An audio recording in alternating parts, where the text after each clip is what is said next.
Another day, another stay with Jowa. For today's video guys, pupunta kami ng North Siargao to celebrate our monthsary. Ito nga pala yung first monthsary namin na magkasama since we started our relationship.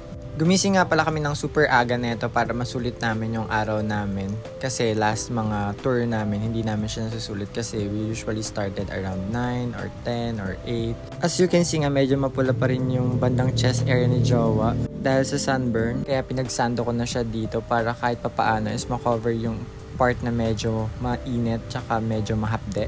And then pinahiran ko na rin siya ng sunscreen moisturizer to protect him from the day tour. Medyo mahaba-haba nga pala tong tour na to kasi pumunta rin kami ng Canijugan Peak.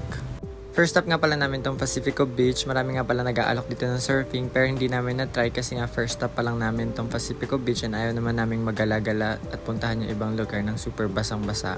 Sabi nga namin is babalik na lang kami pero hindi na rin kami nakabalik kasi nga may mga pinuntahan pa kaming mga cave tsaka ngayong Canijugan Peak.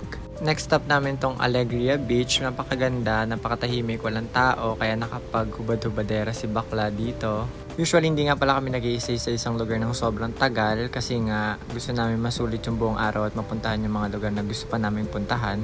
After neto is dumiretso na kami sa may Taktak Falls. Medyo hindi siya okay during that time na pumunta kami kasi nga medyo malabo yung water and napaka-scary na pumunta dun sa part na may falls. Chinek na nga lang pala namin yung falls at super lamig ng tubig at hindi na rin kami nakapag-swimming. And after that, nagpunta kami sa Tayangban Cave which is super fun. Super nag-enjoy si Jowa. Medyo scary lang kasi hindi ako sanay sa mga ganong cave. High tide kami nung pumunta ng Tayangban Cave kaya medyo mas scary kasi hindi mo naapakan yung sahig. After neto, since lunchtime na, pumunta na kami ng Trogon's Perch. Dito na kami kumain. Dito kami nag-celebrate ng monthsary namin. Nag-dip kami sa pool which is part of the payment na rin. Super sulit nitong tour na to kaya wait for part 2. Yun lang. Bye-bye!